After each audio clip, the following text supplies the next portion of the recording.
Hello, welcome everybody to session 1.2, Technology Innovation, Inclusive Clean Energy for All. We're grateful to have you all here joining us. I know it's tough, the last session, the end of the day, but we'll do our best to keep the energy levels high, and we've got a great panel of speakers here to talk to you, and so I'm excited to learn from them as we wrap up this first day today at the Asia Clean Energy Forum. So we're going to be talking about a topic that is near and dear to my heart, inclusive clean energy for all. So I am the chief of programs at CLASP. Some of you may have attended the previous session that was in this room in the same track where my colleague Bishal spoke about some of our work, and we focus really on the demand side of the energy equation, getting more efficient, high-quality appliances to people that need them, both to address the climate change crisis, but also to improve energy access and so people can have access to all the services that we enjoy. And I spent 6 years of my time at CLASP managing a program focused on clean energy access, mostly in Africa, but also doing some work in Asia as well. So there have been large gains in electrification and energy access in Asia over the past 20 years, really impressive gains. I'd say millions, but probably billions of people that have gained access to electricity. However, there's still millions of people that lack reliable access to energy services like cooling, transportation, clean cooking, and more. And this is particularly true for people living in rural areas or on remote islands. And so to give these people access to reliable and affordable clean energy solutions, we need both new innovations and approaches, and also to scale proven technologies. The traditional approach of giving people access to a grid connection is not always sufficient. There's a lot of different ways we can reach those hardest to reach and make sure that they have access to power. Beyond that, even if they get access to a grid connection, then that might not be reliable, and so forcing people to rely on diesel or other backup systems, or they may not be able to afford or access appliances or other devices needed to fully benefit from electrification. But there are also opportunities to leapfrog as we try to reach those that are being left behind. Moving directly to electric mobility, leapfrogging over combustion engines, or going directly to renewable power that can be powered through a mini grid or other sources. So in this session, we're going to hear about several projects and innovations that are aiming to make energy access more inclusive, including we'll hear about electric cooking, mini grids, solar irrigation, electric mobility, and more. So with that, I'll hand the microphone over to our first presenter, who is going to be speaking about the electric jeepney, which you all may have seen here in Manila, Mr. John Ephraim Torres. He's currently a Global Venture Development Management at the London office of Arowana, a B Corp certified investment group with operating companies and investments in various sectors such as climate tech, education, and software. He works on both investments and operational fronts, building and scaling up business. So hand it over to you, John.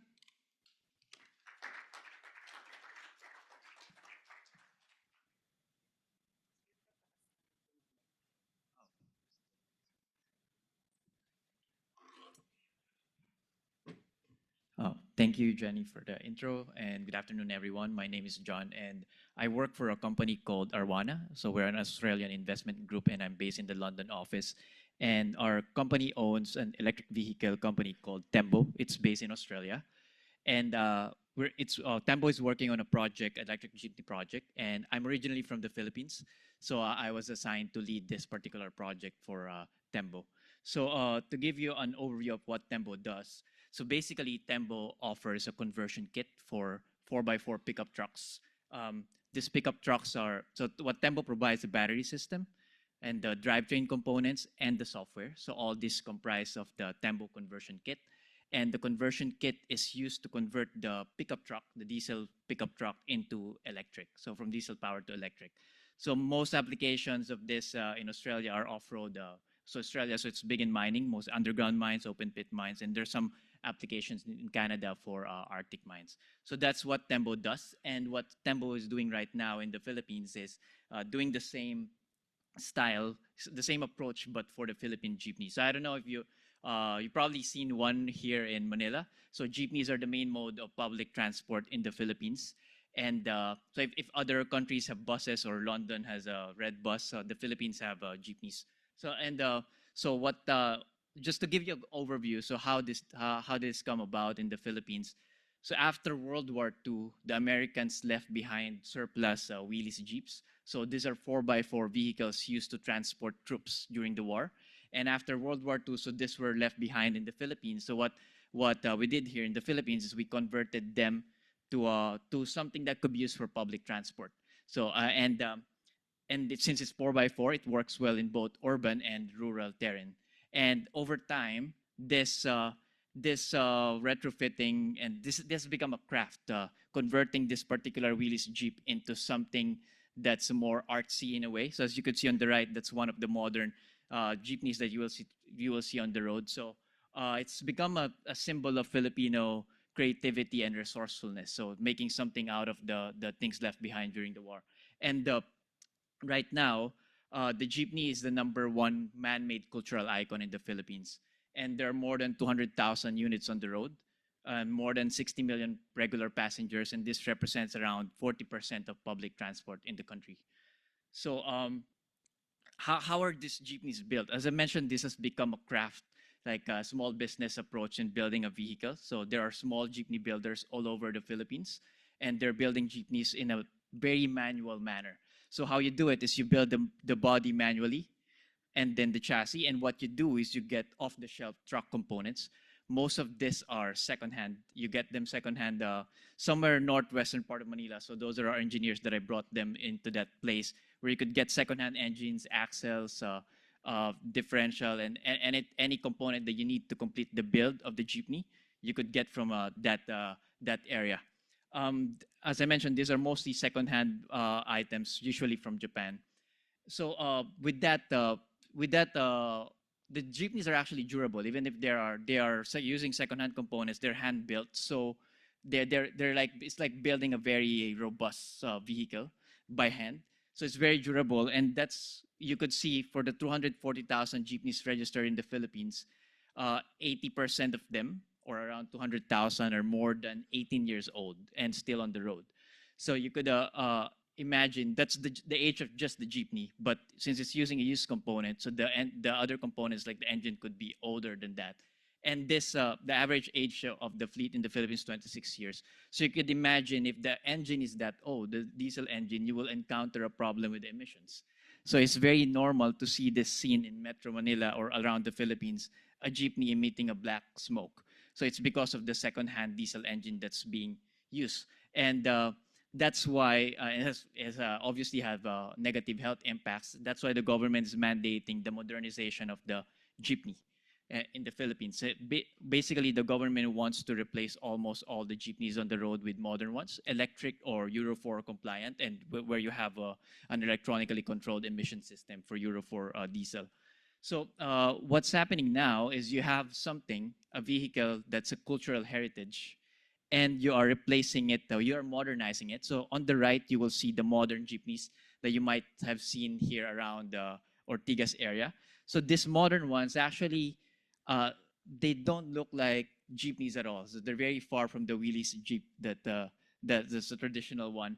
And even the general public, the passengers, the drivers, the government agreed that this modern ones don't look like jeepneys, and it's basically you're modernizing something, but you're taking away the cultural heritage. So that's the issue we are encountering. And more importantly, these units are usually imported, fully built. So those jeepney builders, small jeepney builders around the Philippines, they lose the livelihood. The builders, the mechanics, So they lose the jobs because the modern ones arrive fully built. So they got nothing to do. Before it was a craft, and now yeah, they are idle. So what our approach with Tembo, what we did is we recognize the cultural significance of the jeepney. So we want to preserve what's there, the traditional jeepney, and we want to preserve the jobs. So we're working with the largest traditional jeepney builder, Sarao Motors. So if you're a Filipino, you would know the Sarao Motors name. And what we want to do is empower the jeepney builders, empower the ecosystem by providing them the technology. The same way we provide the conversion kit for the pickup trucks, we provide the conversion kit for the jeepney. So we empower the whole ecosystem to not leave anyone behind and make it the modernization inclusive by providing technology. And the numbers check out. The upfront cost is lower, and the operating cost also is lower because you don't need to buy diesel, so it's electric, so it's cheaper. So that's it. Thank you very much. So this is just a jeepney in Australia converted. Thank you.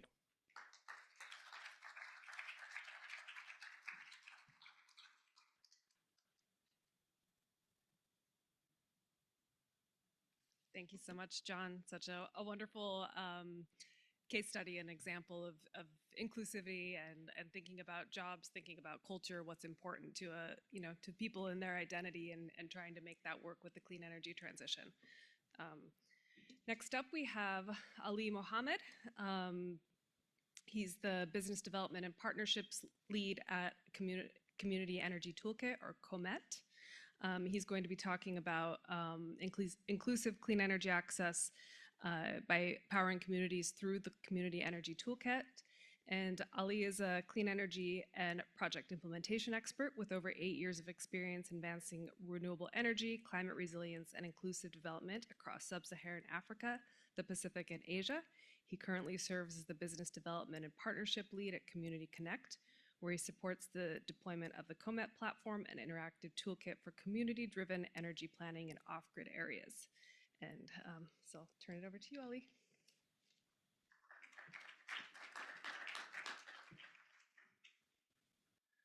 Thank you very much. I am happy to be here today to talk about inclusive clean energy access for all and how our tool can bridge the inclusivity gap that exists. And previous speakers have kind of laid the groundwork for me already and laid the groundwork for me.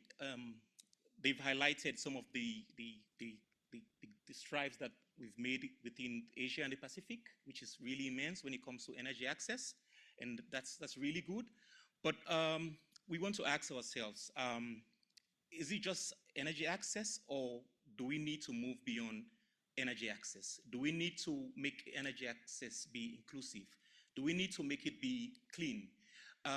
Or do we need to stick to previous modes wherein we present blueprints to communities and develop systems for them where they don't make inputs in those systems? So our tool, that's where our company Comet comes in. We realize that there's huge inclusivity gap when it comes to gender, when it comes to rural areas, when it comes to small communities, when it comes to cultures. A lot of the times we exclude people and we just present them the final solution, which might not really be what they want. And for us at Comet, we believe that for energy to be clean and inclusive, mini-grids have a huge potential to give us that, to make our expectation come to reality. But also mini-grids face a lot of challenges, and this is not an exclusive list, but these are just some of the lists that I've highlighted. But we've also made tremendous progress in addressing some of these challenges, except for one, and that is we exclude the actual beneficiaries, the end users, the demand side of things. We mostly exclude them. And that exclusion is a challenge to the rapid expansion of mini-grids. It will cause slow demand and most of the time, either the facilities are underutilized or they don't match the actual or realistic expectations. And also, based on traditional methods that we use to collect data, we kind of have a mismatch when it comes to focusing, when it comes to actually getting getting the actual information we need from these communities. So we developed a tool. We developed a tool that is very interactive and can simulate mini-grid systems so that even before these systems get to the community, they have a chance to interact with it. They have a chance to know what is it about. They have a chance to know how they can use that system productively rather than just getting the system to them and then allowing them to interact with it. And some of the benefits that our tool gives is it builds customer understanding, it validates load profiles, and also with our software, because we added behavior into, because our software captures behavior, we would actually give an idea of the willingness to pay by these communities. And this is just the displays that you would see. And as I mentioned, our tool is community driven. That means we go to the community and our tool is run through workshops. So it's mostly installed in tablets, and then we go to community where we have a facilitator, which is mostly local, because that's what we want. And we also ensure that the languages and the appliances match the expectations of the communities.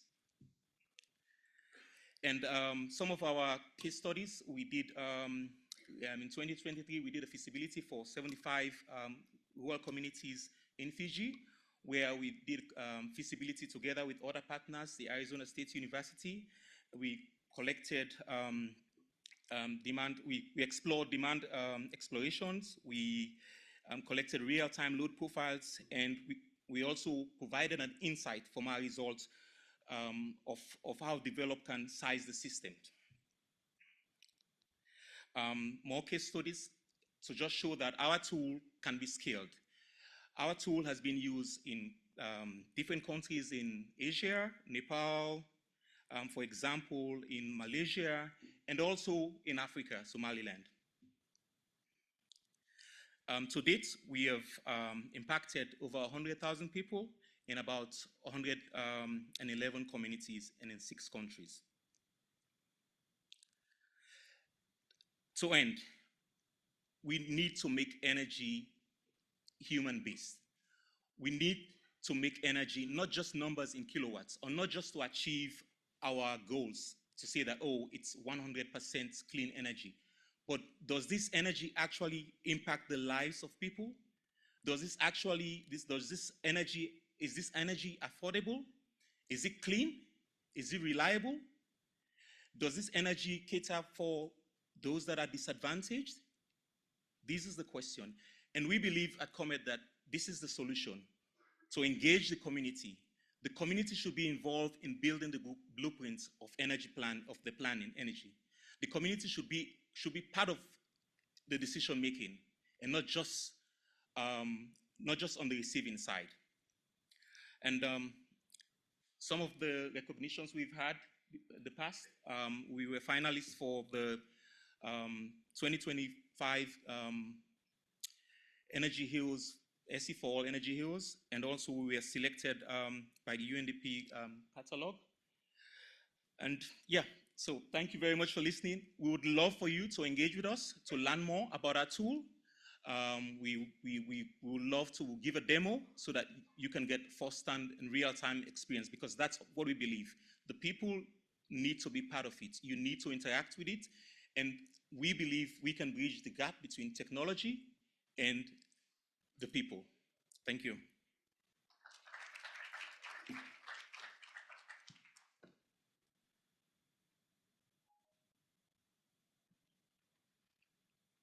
Thank you so much, Ali. It's wonderful to see examples of data being used not just to help the company, help with the developers be more profitable and sustainable, but also for the end users and to improve their quality of service and make sure that they can afford the energy that they have. Our next speaker is Mr. Min Bikram Mala with Practical Action Nepal office. He'll be speaking on innovating for inclusion, assessing electric cooking adoption and barriers among disadvantaged groups in Nepal. Min is a senior energy and development expert with over 24 years of experience promoting clean energy access, inclusive innovation, and climate resilience in Nepal. As thematic lead for energy at Practical Action South Asia, he leads projects on electric cooking, energy efficiency, and productive energy use in agriculture and climate adaptation. He has played a key role in advancing electric cooking adoption among disadvantaged communities through market-based and gender-inclusive approaches.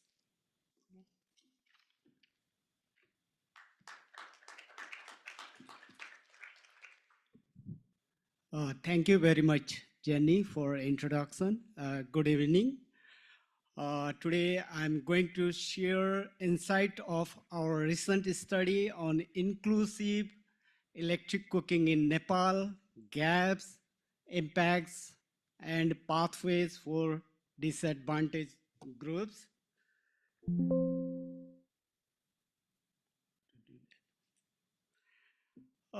In Nepal, more than 95% households have electricity access, but a majority of households are still dependent on traditional and polluting fuels and stove for cooking. Electric cooking offers clean, safe, and time-saving alternatives. In recent years, with government support, with donor and development organization support, electric cooking promotion is expanding, but adoption rate is very low. And adoption among disadvantaged group is even more lower than other groups. To make energy access, just energy access and inclusive energy access, it is necessary to know the reason, the cause, and try to find solution to address the problem to ensure just and inclusive energy access. On this background, we carried out this study to compare adoption between disadvantaged group and non-disadvantaged groups and identify barriers to use and access impact and recommend solution to make clean cooking inclusive. We carried out this study in two provinces of Nepal. I don't want to go detail on this. And this study is based on a case study of a project implemented by Practical Action with funding support from Energizing Development India program and implemented by local partner organizations. The project is implementation since 2019. And the main objective of the project is to develop sustainable electric cooking market in Nepal. Till date, more than 35,000 households have already adopted electric cooking under this project. And the number is increasing as the project is still in progress. Our study finding shows that purchase rate among disadvantaged group and non-disadvantaged group is significantly different. The adoption among disadvantaged group is very low. It is not only the purchase, if we look the use rate also, even those who purchased electric cooking, the use rate is comparatively lower among disadvantaged group compared to advantaged group, other non-disadvantaged groups. And we try to find what are the key drivers that leads to electric cooking among disadvantaged group and non-disadvantaged group. We found that peer recommendation and awareness, those are important for both disadvantaged group and non-disadvantaged group. But interestingly, with respect to disadvantaged group, subsidies, incentives has meaning. With subsidies, they have more adoption. They require subsidies. Based on our study, we have,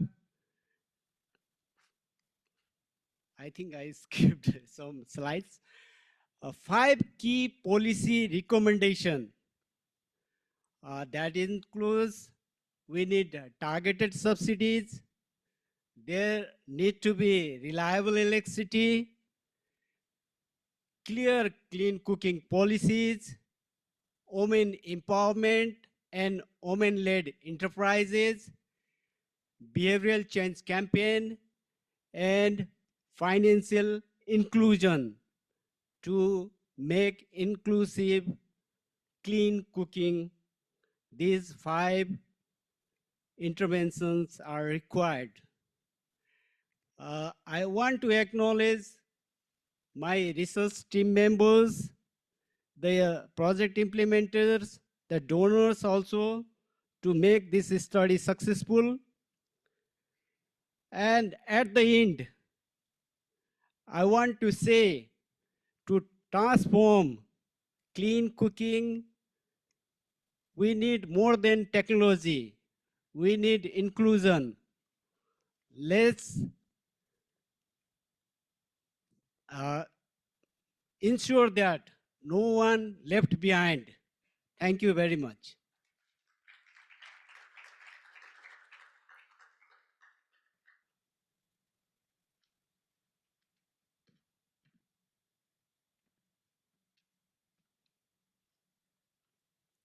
Thank you so much, Min.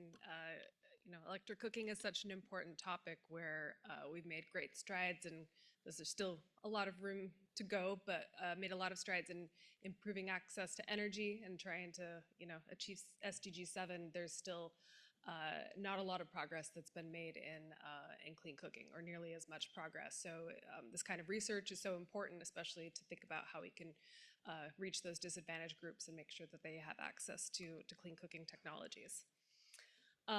Next, we're going to hear from Ms. Ka Nguyen from Amperes. Is that how you say it? Amperes. She's going to be speaking about scaling off-grid solar solutions, techno-economic assessment, and PPP models for a just energy transition in Vietnam. So Ms. Nguyen is an emerging energy and development professional with a strong focus on inclusive energy transition and youth engagement in climate policy across Southeast Asia. She currently serves as an energy transition coordinator at Amperes, where she supports regional research and stakeholder-driven initiatives to promote equitable access to clean energy. Her work spans technical reporting, project coordination, and policy outreach across Vietnam and the Mekong region. As a committed youth advocate, Ka has contributed to international platforms such as the Vietnam Youth Parliament, Mekong, and the ASEAN-Australia Strategic Youth Partnership, advancing youth-led climate action and sustainable development. She is passionate about creating people-centered energy solutions that empower communities and future generations. Thank you.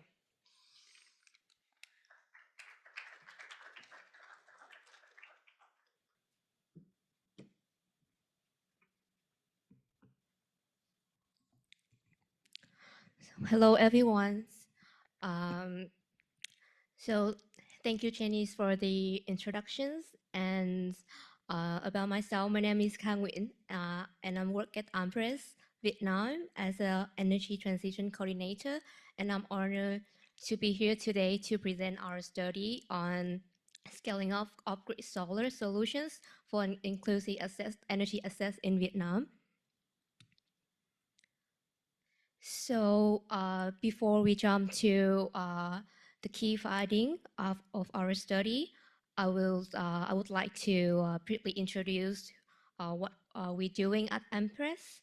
So we at Empress, we are a mission driving consulting enterprise working across ASEAN Pacific regions, and we harness our uh, expertise in power system, resource economics to advise governments, private sector to deliver a systemic to deliver a energy transitions for a community in Vietnam.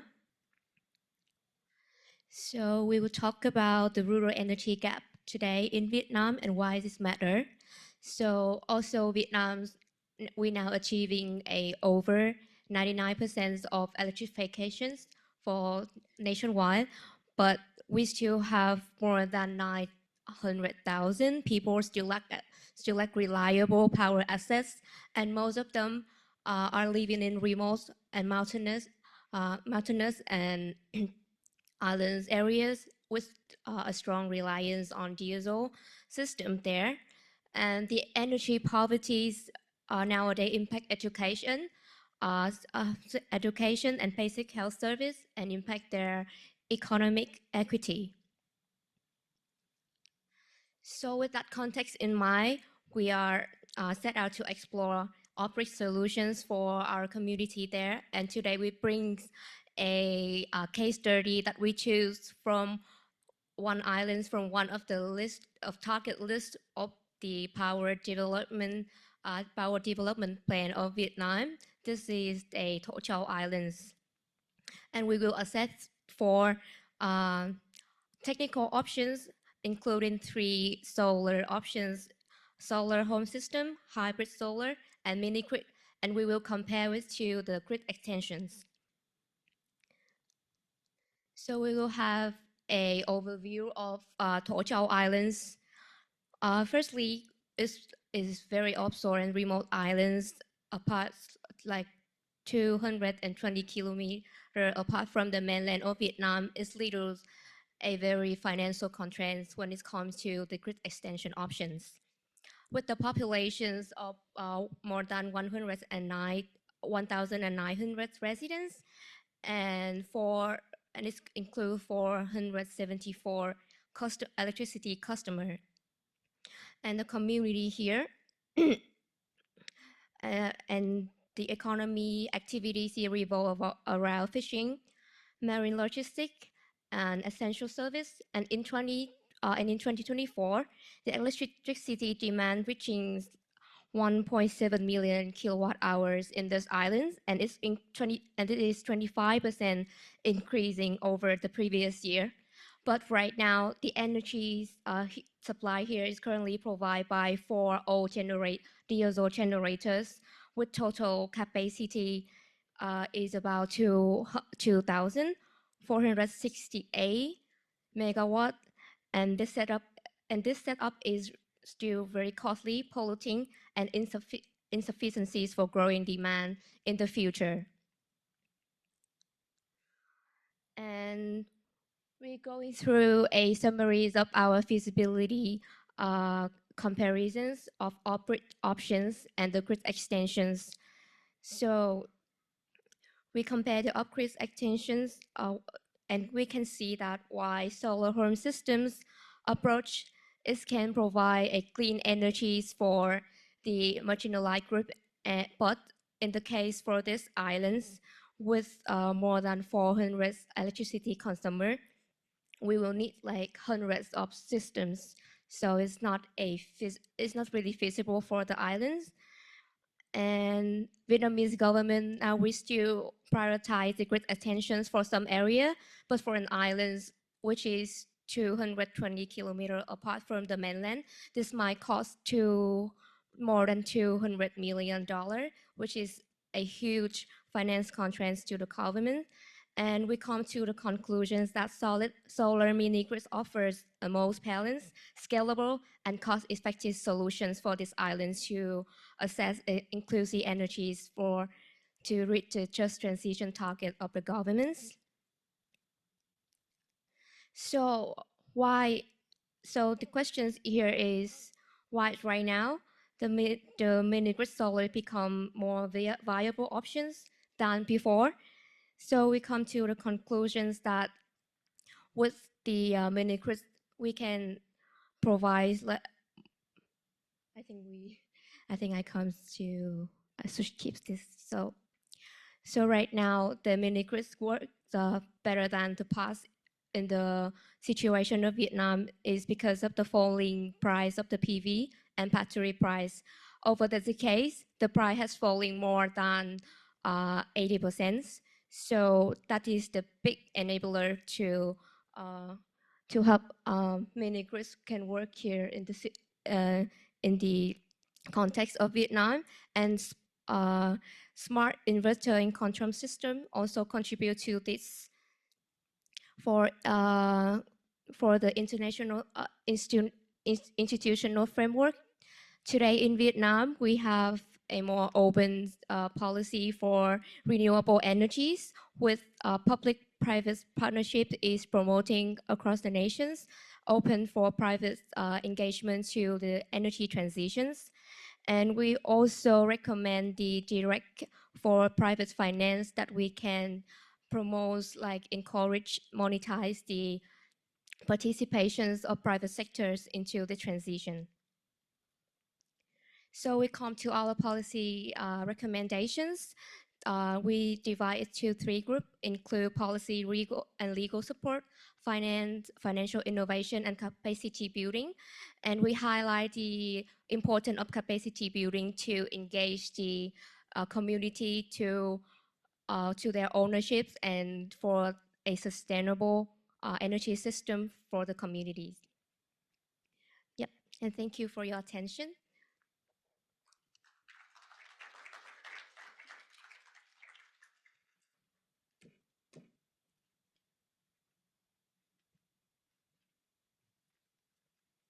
Thank you so much, Ka. Another great example of how you have to take a multifaceted approach to meeting a community's needs and collect the data.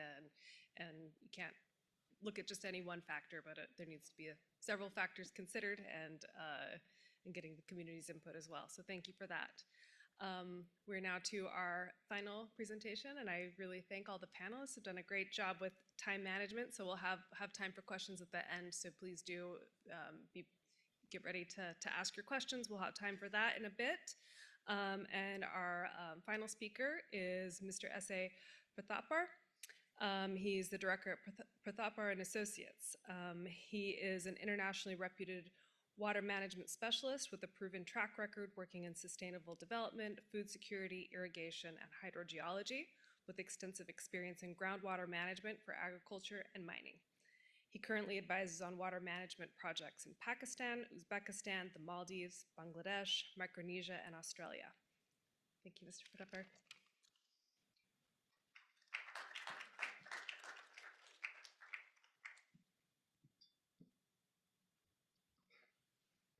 Good afternoon. Thank you for this opportunity.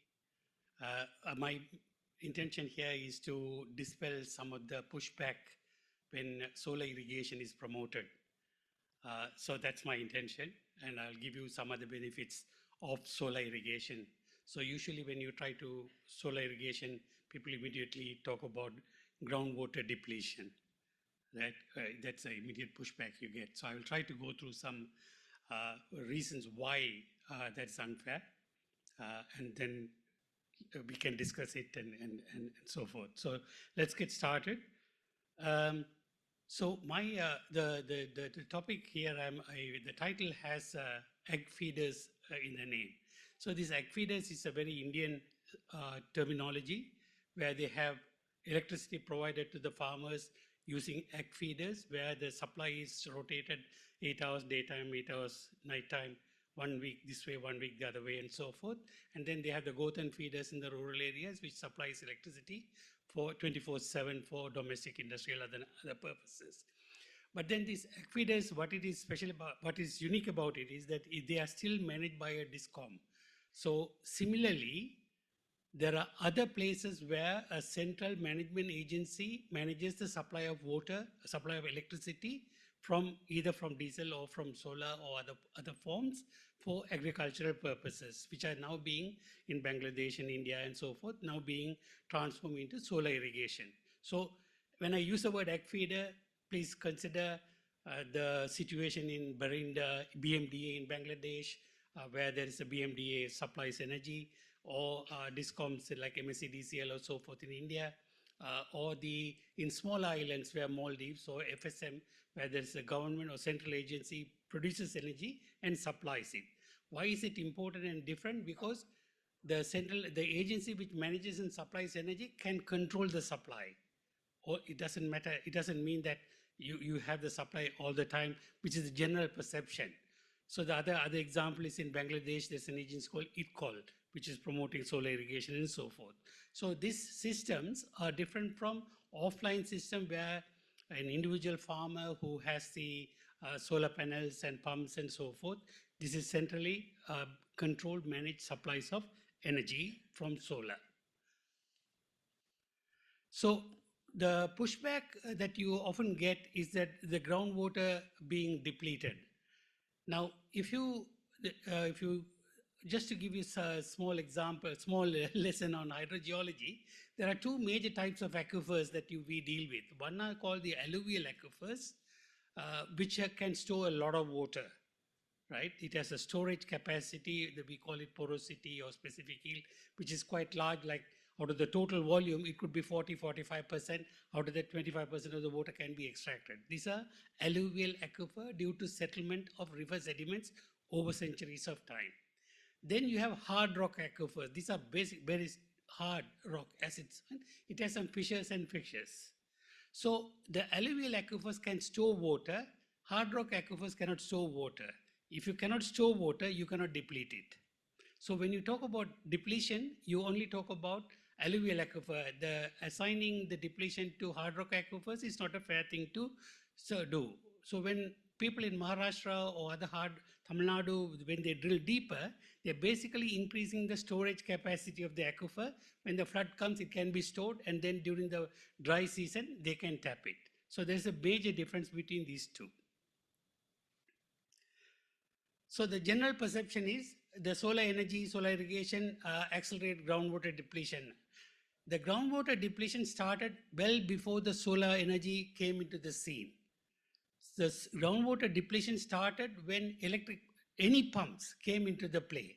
So that started in the late 60s and 70s. Solar irrigation is very recent, recent years in 90s and so forth. The depletion is due to the demand exceeds the supply from the rainfall or other forms of alluvial river system that is transferring through. So there is no evidence that the farmers abuse these solar systems, which is very flimsy evidence people talk about. Unfortunately, that has become the norm in the discussions and so forth. One thing that is for sure is that the farmers manage their water very preciously. So that does happen. Then, however, there are examples where they have increased the area under irrigation. That is due to socio-economic reasons, that they want to have better income, meet the demand of the society and so forth. So you can't attribute that to solar irrigation. That is in my opinion, right? So solar irrigation basically brings reliable energy supplies, and then there are several benefits of it. So what are the benefits?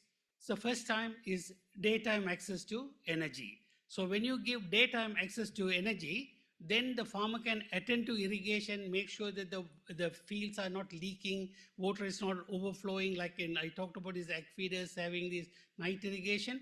Those things will not happen.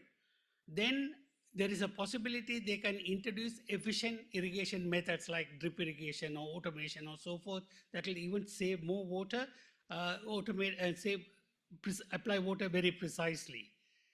And therefore they will pump less, and therefore if you are worried about groundwater depletion, that should not be the case. the irrigation costs will go down. When people irrigate at night, you have to pay the laborer to stand there and pay extra and so forth. The cost will go down if you're irrigating during the daytime. Highly reliable, so that whenever the crop requires water, you irrigate. Right now, what happens is whenever the electricity comes, they irrigate. It's very different. So there are over irrigation, incorrect irrigation, and so forth. So the reliability increases it. When the farmer works during the daytime, there are health benefits due to sunlight hitting the skin. If he avoids diesel pumps, he avoids diesel particulate matter health benefits. If the diesel pumps are avoided, noises decrease, therefore the hearing impairment will not happen. It reduces the greenhouse gas emissions. For the woman, there's a better work-life balance. And then there are more employment opportunities. So if you really think about it, there are a lot of benefits out of solar irrigation, especially if it is managed and controlled and supplied by a central agency, so that there can be a trade-off between the aquifer depletion versus benefits of solar irrigation. Thank you very much.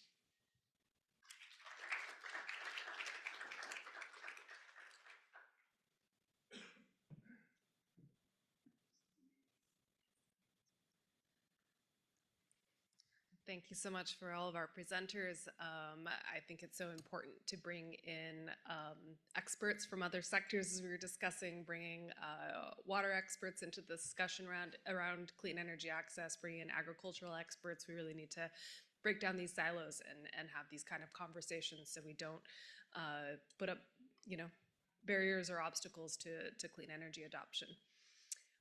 So I'd like to invite all of our panelists to come to the stage now for the Q&A portion. Have a seat.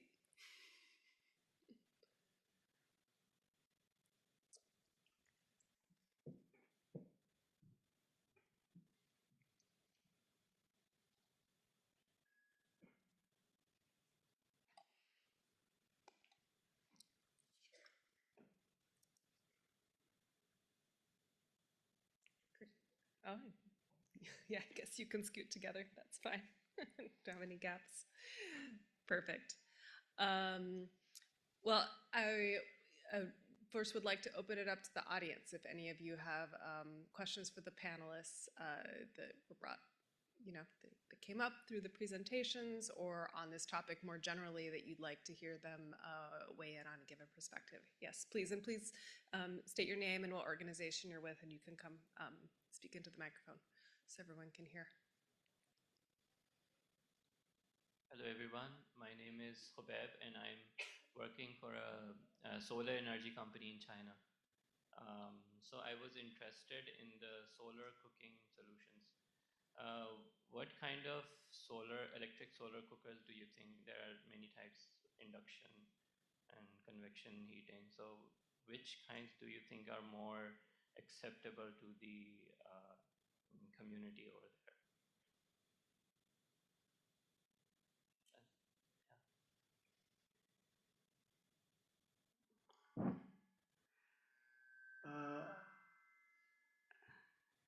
With respect to solar cooking and induction cooking, I don't have much experience. We are doing with grid electricity currently, electric cooking. Solar, we tried.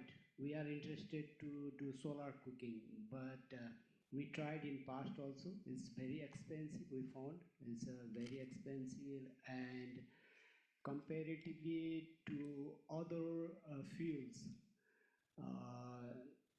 we did not find it financially viable, but we are interested to know more, to do research more, because we have interest on renewable energy, solar energy, and in my presentation also, I skipped one slide that was on barriers. Reliability is the big question with the grid electricity also for the electric cooking making successful. We think that solar cooking is very reliable. We are interested, but only the cost thing, high cost thing, that is limiting us to go for that, and we are interested to learn more about that. Thank you, Min. Thank you. Any other questions from the audience? Yes. Thanks, Jenny. This is Augustine. I placed the questions actually on the app, so I'll just articulate it. So this is for all panelists. Could the panelists take their existing case study that they have presented earlier and which village or province or barrio in Southeast Asia is well placed to replicate the case study that you shared? I mean, for example, just as an example, to take the jeepney and to address the motorcycle, situations in Vietnam. I mean, just take Hanoi alone. So which case study could be replicated across Southeast Asia? The second question is, I mean, I'm a former journalist, so whenever we tell people about all these stories, the first reaction we get from people is, oh, I didn't know people were doing this. So my question to the panel is, right after ASAP, what's your next priority after ASAP? What would you do to reach out to more people in terms of communicating to the larger public via social media about the case study that you have presented, which is actually very good. Thank you. 2 questions. Thanks, Jenny. Yes, great. Maybe since he mentioned specifically the jeepney example, we can start with John.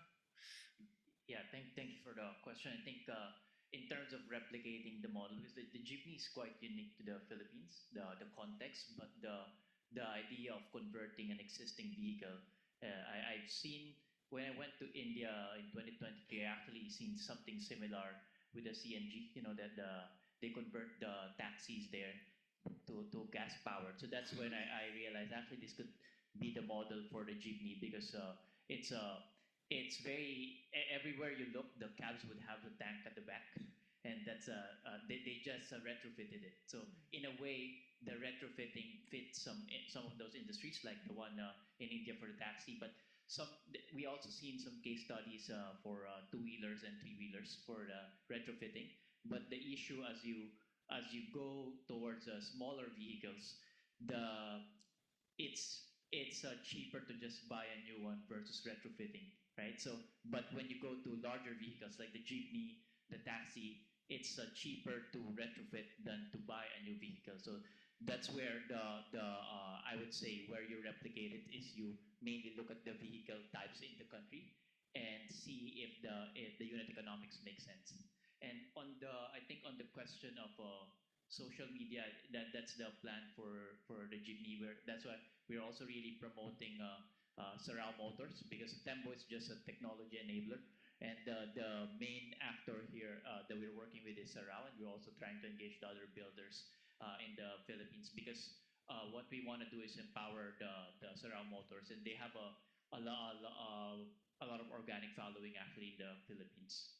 That's great. Thank you. And you had so many great images in your presentation of the jeepneys, like the ones with the pollution, right? And then all the art. And so, yeah, it should play really well on social media. Mr. Prathpar, do you have anything you'd like to share on this topic? I know the groundwater depletion you spoke in India, but are there other geographies or? I think my purpose is to look at the benefits, overall benefits, and then the perceived damage solar irrigation brings in. I think there is a in my opinion, an unfair comparison, unfair pushback. Like I said, the depletion started well before solar pumps were introduced. Whenever the pumps were introduced, the places where there was storage, they were emptied. Like in India, for example, Punjab, Haryana, and so forth, these are the ones that comes back as groundwater hotspots. So that is a fact, because the water was accumulating for many centuries and the levels were going down. In many other parts of it, like I said, the hard rock aquifer systems, basically there's a limited storage. And one of the Indian experts once told me that our aquifers are not thirsty. They can't take much water. So that there is a constraint there. And that is what ensures, and that is what has to be understood before we start criticizing solarization. I think that's my message. Thank you. Great. Min, would you like to respond to either or both of those questions about maybe outside of Nepal, how the research that you're doing on comparing advantage groups or disadvantaged groups to advantage groups, how that research might be applicable outside of Nepal? Yeah, in Nepal, the project implemented by Practical Action, and in that that project demonstrated that with the package program of incentive, policy influence, community engagement, behavioral change campaign, and the collaboration between stakeholders, that strategies works. With that strategy, the disadvantaged group, we can reach to disadvantaged group also. But further, there is need to work on that. So we carried out this study. And the recommendation that we have come up, that is applicable to other Asian countries also. Other Asian countries also.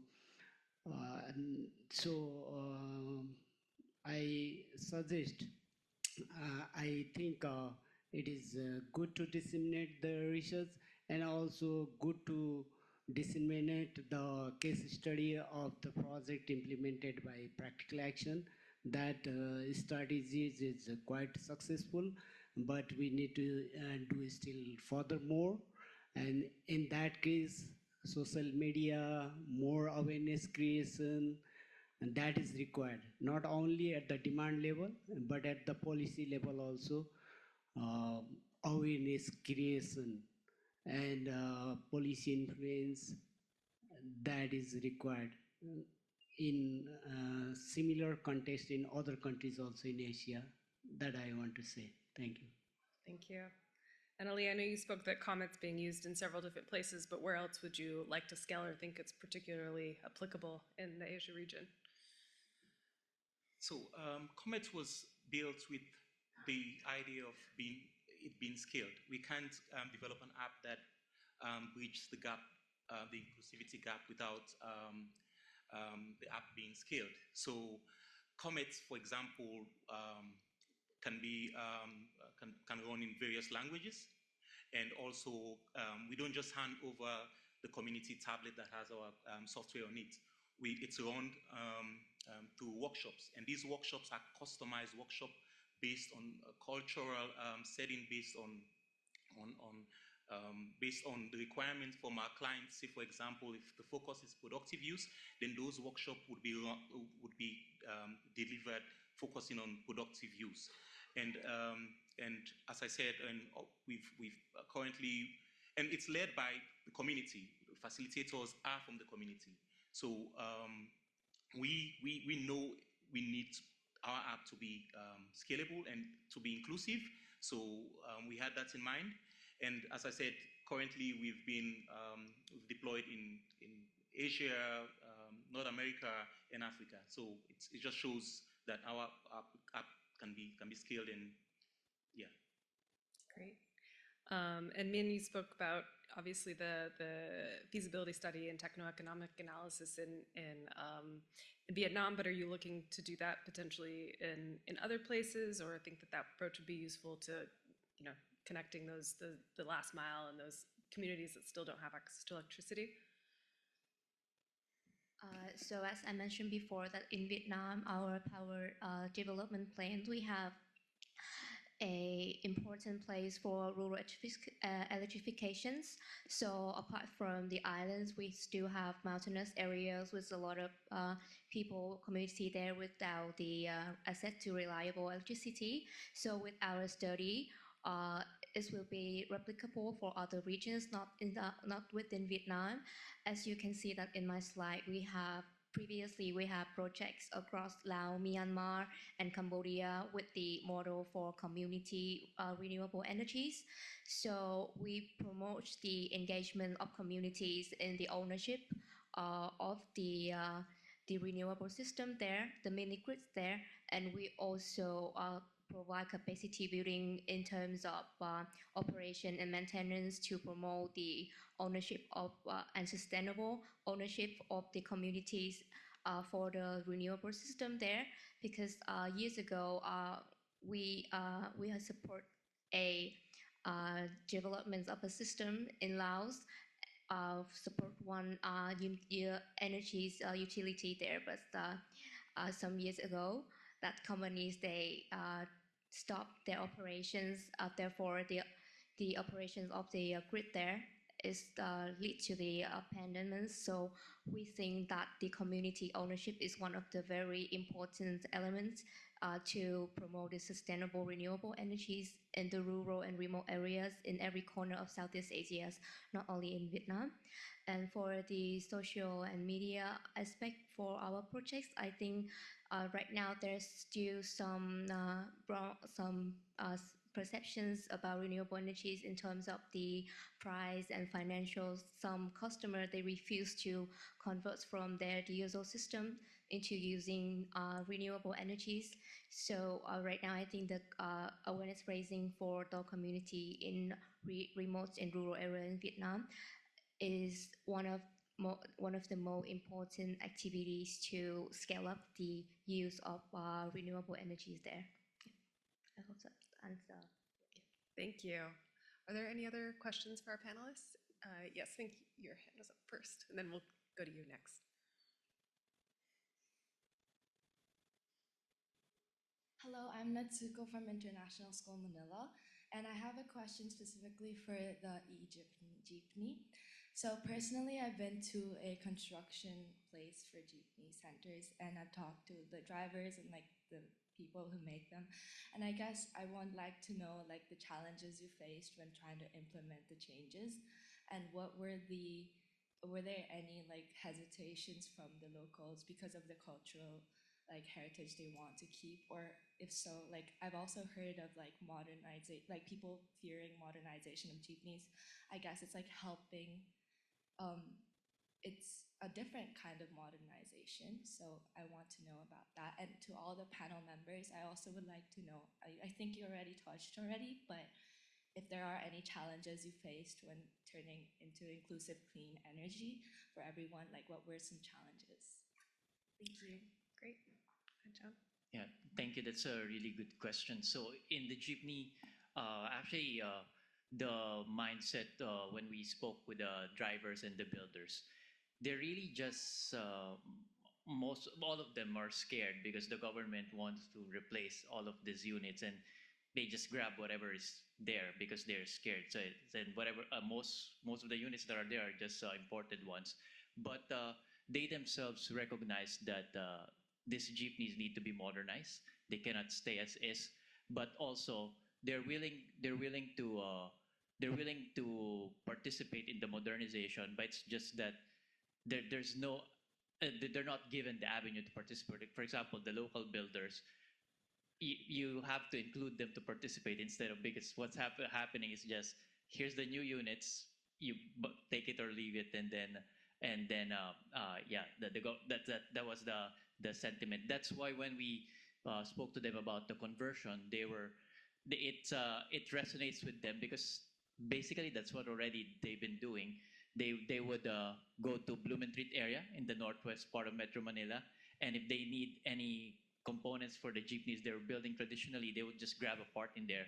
So any spare part that you need for the jeepney, they would just grab in there before. So now, when we explain to them, so instead of going to Blumentritt to buy an engine, to buy a second-hand Isuzu engine, to buy an axle, we could give you the components, the key components that you need, and you could retrofit it yourself. But the big challenge there is the capacity building. You need to train them, and that's where the effort needs to be concentrated. You need to the support as well of the government in building the capacity of the local builders. So that's on the jeepney side in terms of implementation, and there's a good reception for the conversion, and it fits the current system. Okay. Thank you, John. And would any of the panelists like to speak to the challenges question that you, any key challenges that you face that you'd like to share that didn't cover in your slides or that you'd like to expound upon?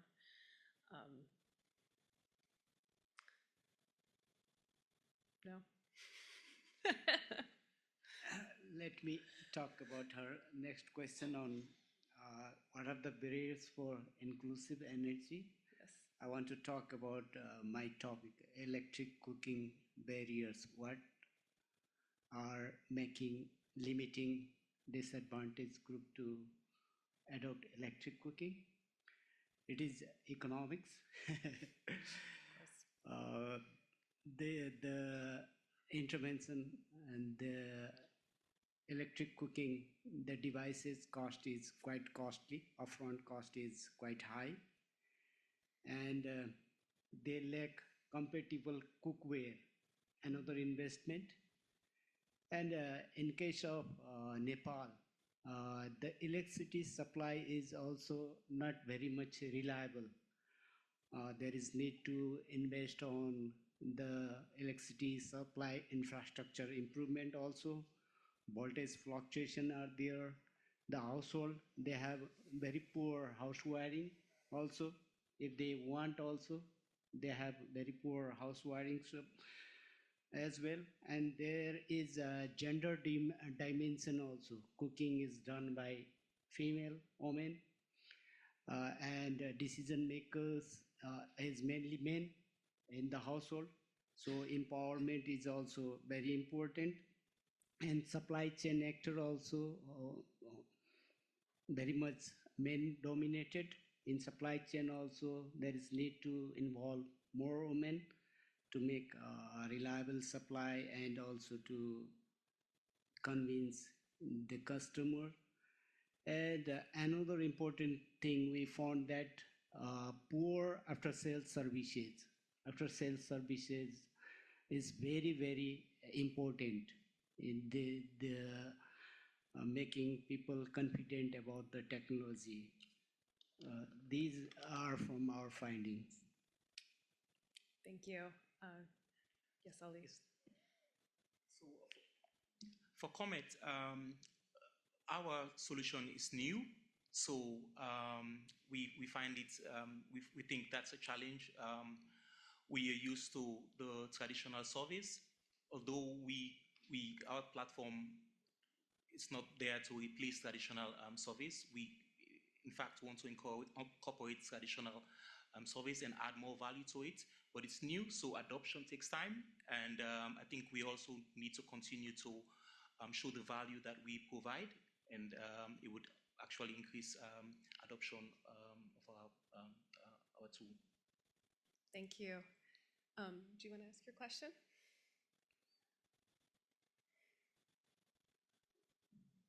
Hi everyone.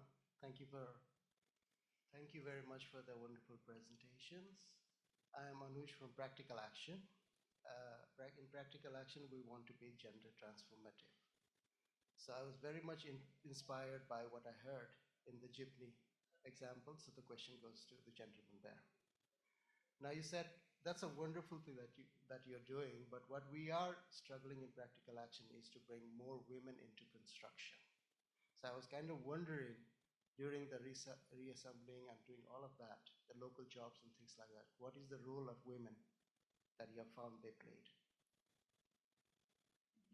Yeah, that's a really good question. Actually, in the jeepneys, the ecosystem, just to describe, it's not just the builders, but also what we observe. Actually, the women because the jeepney fleet, if you're operating a fleet, you have a garage. For example, in Sarao, there's a garage. Those who are managing the fleet are actually women. So they tend to be on the managerial side, managing the fleet, the operation. And when it comes to the more mechanical work, it tends to interest more of the men, the mechanics. So that's how it played out. And that's to answer your question, it's inclusive in a way that the different roles in the ecosystem, and women are more involved on the managerial side of managing the operations in the fleet, and the men are mostly driving the jeepneys and the mechanical part. Thank you. Great. Yes. Yeah. Hi there, my name is Azir Khan. I'm from Galera in the UK. This is a question for the whole panel. I mean, we're talking about inclusive clean energy, it is, but the other side too is just transition towards this clean energy and everything. So a question is asked to me all the time, and I have various answers to it, but I'd like all of you to answer what is your answer to that is. For example, when you're talking about jeepneys or any of these things is, yes, you're bringing in these nice clean energies and everything, but we have an industry of like fuel or petrol or anything like that thing which employs 50,000 people. What are we going to do about them? So what is your answer for all of the 5 different avenues that you are, how do you inclusively bring that just transition from all of those and all those people who the government says are going to lose jobs because of what you're trying to prove? What is your, let's say, take on all of that? Thank you.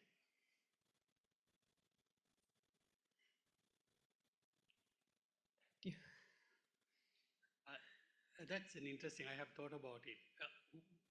With creating all these benefits, what is the cost? Who is losing out? Where is the loss actually taking place, right? So I'm not on this particular example which I spoke about, that is, you provide daytime access to energy, where for every megawatt, I think something like 1.5 FTE labor is created. So you have to maintain that area and so forth. So that's a new job. Currently, nobody is doing it. The second thing is, this particular intervention is meeting a gap. There is a deficit in electricity supplies. So that's why electricity supplies to farmers are restricted to a certain number of hours at nights, because the load is not enough to supply during the daytime. That's why they have to supply at the night time. So I think in this particular example, particularly in the context of India, Bangladesh, and so forth, I don't see the labor being replaced. But it will happen. Right? There is nothing all good and something not giving up. The question is that when you do the trade-off, how do you minimize the negative impact? How do you provide restructuring the labor force, re-educating them, people losing out and so forth. So that's a challenge as you go along. And these agencies like ADB, when they lend money, they check these things. What is being replaced, indigenous environmental safeguards, so all social safeguards and so forth. They do check these things quite well. I think that's what I would say to you. But I cannot speak for other folks. Thank you. Anyone else want to speak about those that are maybe negatively impacted, particularly jobs from displacement of existing technologies? Yeah. No, in our case, electric cooking in Nepal, it is win-win to all, no loss. Currently, we have surplus electricity production. And if you look the replacement, it replaces traditional and polluting fuels and stoves.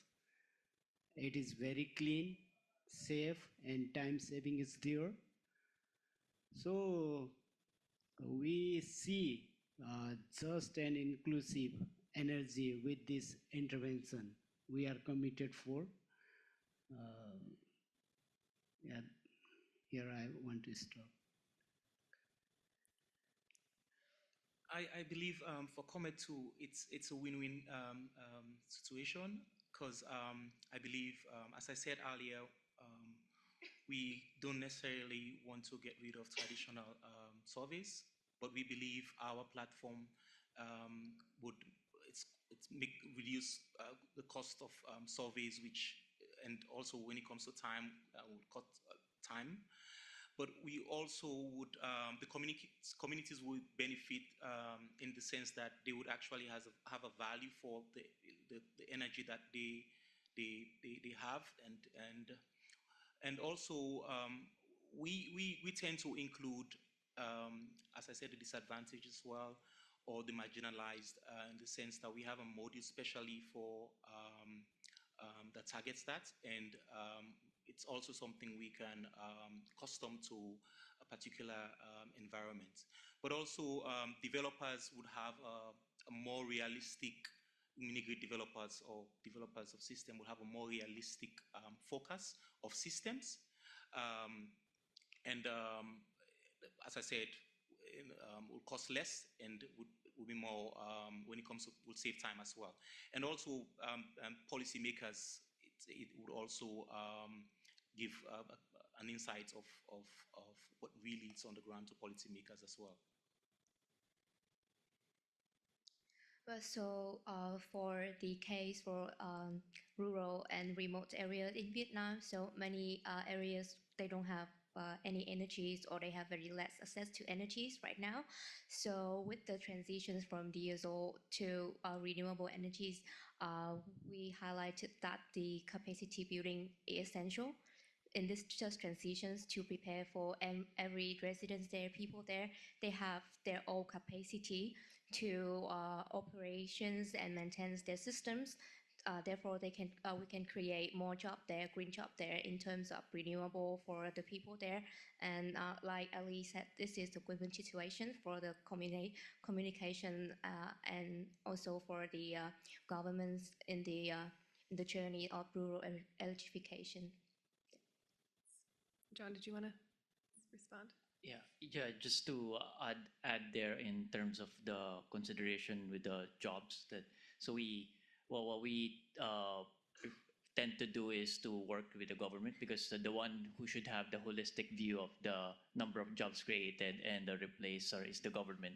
And so what we try to coordinate with them in terms of looking into these things. And just to add on the jeepney, actually, one interesting thing we flag there as a risk, if we upscale the mechanics, the local mechanics, we give them the skills to be able to work on electric vehicles. What if they go abroad? Have to retrain. So that's one of the risks that we consider. Those are the things that we consider as well, and we work.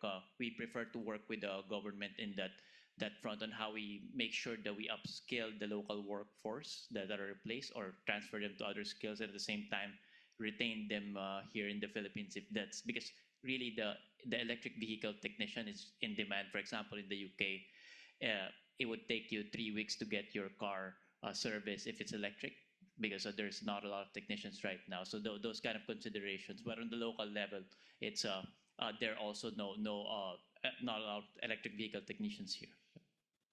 Great. We just have a few minutes left, so I have one more question I'd like to ask our panelists to respond to. We have a diverse group here at the ASEF conference. Obviously, we have attendees from the Asia Development Bank, but we also have policymakers, funders, program implementers, people working in the broader ecosystem. So what, as people walk away and are thinking about the things they're learning, what do you think that the attendees should put a greater focus on to make clean energy access technologies more accessible and affordable, more inclusive? It could be about, the specific technology or area that you work on, or just more broadly, what do you think people should have in mind, or maybe what's underemphasized in this space that we should all collectively working in this space be doing more of? And you want to start at this end of the table, or?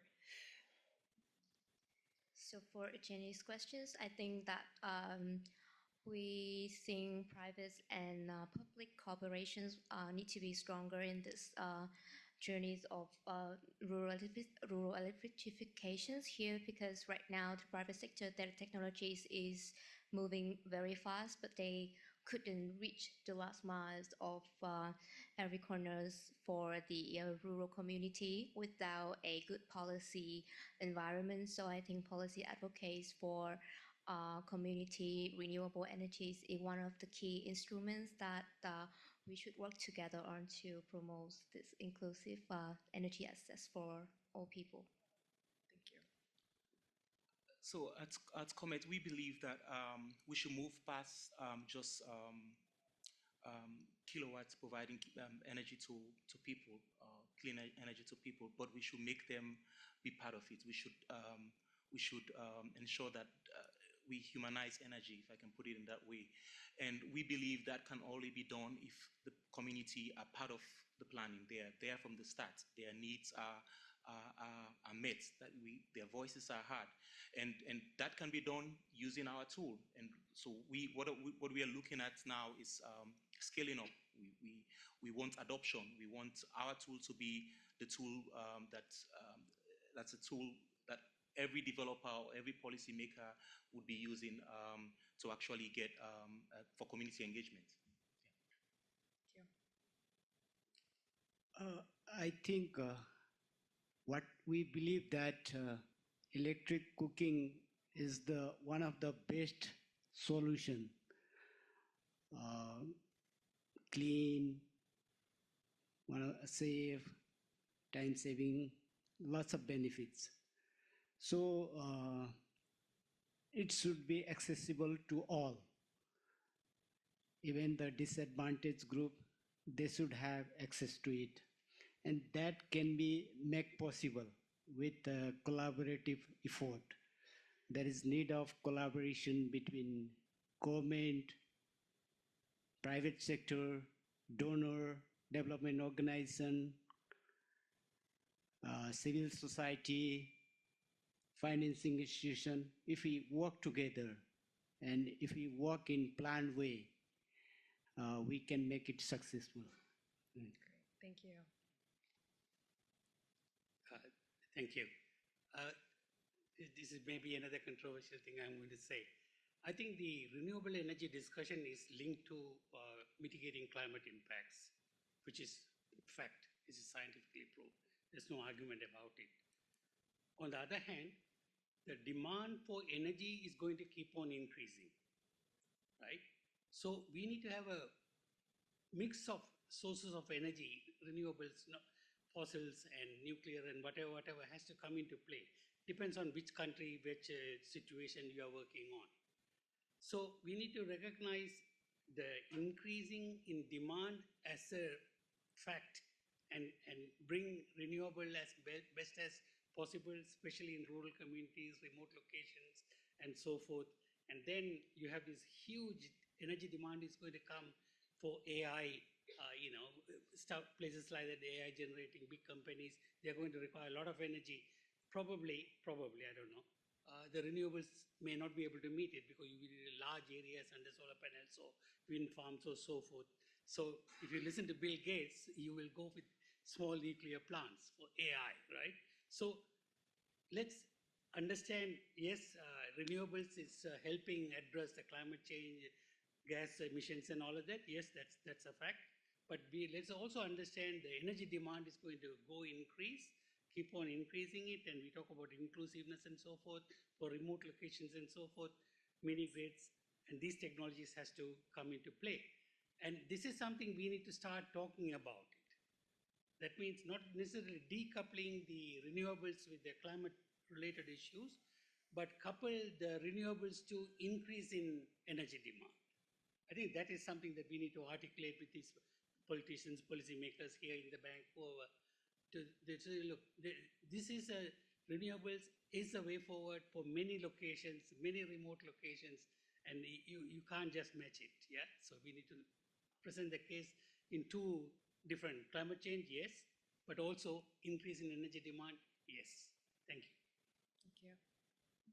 Thank you. So for us in Arwana and Tembo, so our belief is when thinking about solutions, the focus should always be on the people aspect, because at the end of the day, technology is just a technology. It will be implemented by humans. So the human aspect is the most important. Technology could be commoditized, like in the jeepney.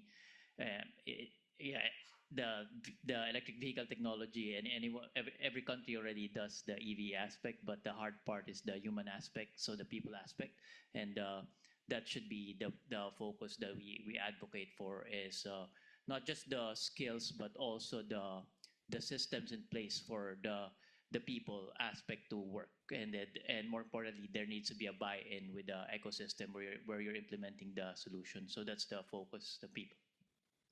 Great. Thank you so much. I want to thank our audience. Thank you all for being here, for your attention, for your great questions and engagement. And of course, thanks to our panelists. I learned a lot and really appreciated hearing about the different solutions that you're working on, all very, very important. So if you could please give them one round of applause, and we'll close out the day.